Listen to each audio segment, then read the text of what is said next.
Hey guys! Today I'm going to show you how you can make hamburger menu drop-down animation in Webflow, so let's get started. First, open your web browser and search for Webflow. Click to open the official website. Once you're on the site, click on your account icon and go to your public profile. Next, open the designer from one of your created projects. Inside the designer, click on the phone icon to switch to the mobile view of your website. Now, click the preview button to see how your site looks on mobile. Tap on the menu button, and you'll be able to adjust the page size. You can expand or shrink it by dragging the edges.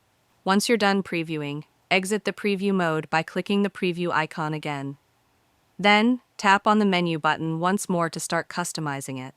From the navigation bar on the left-hand side, you can easily edit and style your menu icon, text, paragraphs, and other menu features to match your design perfectly. And that's it. If you found this video helpful, consider giving it a like and subscribe.